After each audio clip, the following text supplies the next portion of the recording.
بسم اللہ الرحمن الرحیم۔ السلام علیکم دوستو، آپ دیکھ رہے ہیں ABR اسلامک ٹی وی۔ رقیبوں نے رپٹ لکھوائی ہے جا جا کے تھانے میں، رقیبوں نے رپٹ لکھوائی ہے جا جا کے تھانے میں، کہ اکبر نام لیتا ہے خدا کا اس زمانے میں۔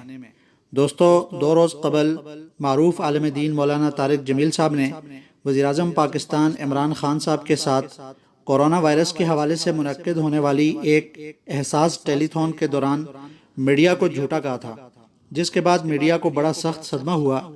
میڈیا نے اکٹھے ہو کر مولانا طارق جمیل صاحب کو آڑے ہاتھوں لینے کی کوشش کی، لیکن مولانا طارق جمیل صاحب نے بجائے بات کو آگے بڑھانے کے معذرت کرنے میں ہی خیر سمجھی، کیونکہ وہ یہ سمجھتے ہیں کہ کیچڑ میں پتھر مارنے سے خود ان کے ہی کپڑے گندے ہوں گے۔ انہوں نے میڈیا انٹرویو میں معذرت کے علاوہ اپنے ٹویٹ میں کہا کہ وزیراعظم کے پروگرام احساس ٹیلی تھون میں گفتگو کے دوران جھوٹ اور بے حیائی کے تذکرے سے مقصود ان مہلک امراض سے اجتناب کی طرف اشارہ تھا، نہ کہ کسی فرد واحد یا شعبہ کی دل آزاری۔ جو سچ اور حیا کا دامن تھامے ہوئے ہیں، اللہ تعالیٰ ان کے طفیل ہماری اس مشکل گھڑی کو عافیت سے مبدل فرمائے۔ اگر میری گفتگو سے کسی فرد یا شعبہ کی دل آزاری ہوئی ہے تو میں تہہ دل سے معذرت خواہ ہوں۔ ناظرین، مولانا صاحب کی اس معذرت کے بعد جناب حامد میر صاحب میدان میں اترے اور فاتحانہ اور متکبرانہ انداز میں ٹویٹ کیا، جس پر سوشل میڈیا کا بہت سخت رد عمل سامنے آیا۔ انہوں نے اپنے ٹویٹ میں کہا کہ مولانا طارق جمیل نے کل شام وزیراعظم ہاؤس میں ہونے والی ٹیلی تھون کے دوران میڈیا پر جھوٹ بولنے کا الزام لگایا تھا، جس پر ان سے ثبوت مانگے گئے تھے۔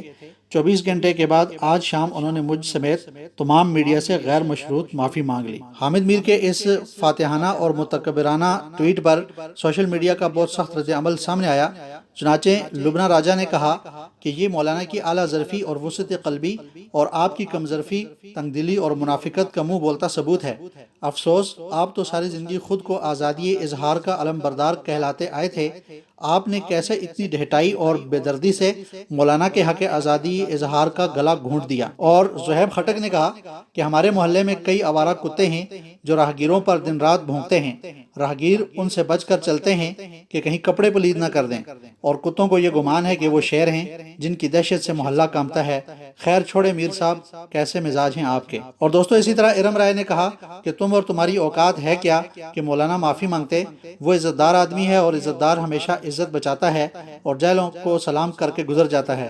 تقویٰ یہی ہے کہ گند کے پاس سے گزرو تو دامن سمیٹ لو، اور مولانا طارق جمیل صاحب نے دامن سمیٹا ہے تاکہ غلاظت کے چھینٹے نہ پڑیں۔ اور اسی طرح ستوات ضیاء نے کہا کہ میڈیا کا ایک حصہ اس وقت باقاعدہ ایک مافیا بن چکا ہے، جو بھی ان کو آئینہ دکھانے کی کوشش کرے گا اس کو اپنی عزت اور جان بچانے کے لیے ایسے ہی معذرت خواہانہ رویہ اختیار کرنا پڑے گا۔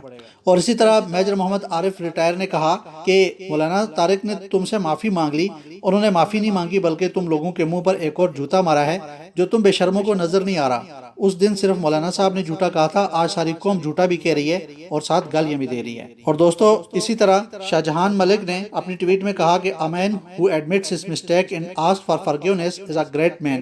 That's all about مولانا طارق جمیل۔ ناظرین، مولانا صاحب ایک ایسی ہستی ہیں جو سینکڑوں اجڑے دامن آباد کرنے والے اور ہزاروں انسانوں کا رخ اللہ تعالیٰ کی طرف موڑنے والے ہیں۔ ان کے درد دل سے نہ صرف مسلمان متاثر ہوئے ہیں بلکہ کافر بھی مسلمان ہوئے ہیں۔ ہمیں کم از کم ایسے عالم دین کی تذلیل نہیں کرنی چاہیے جو ساری زندگی امن اور محبت کا درس دیتا رہا۔ دوستو، اس ویڈیو کو لائک اور شیئر ضرور کیجیے گا، چینل پر نئے ہیں تو سبسکرائب کر دیجیے گا۔ انشاءاللہ ایک نئی ویڈیو کے ساتھ حاضر ہوتے ہیں، تب تک کے لیے اللہ حافظ۔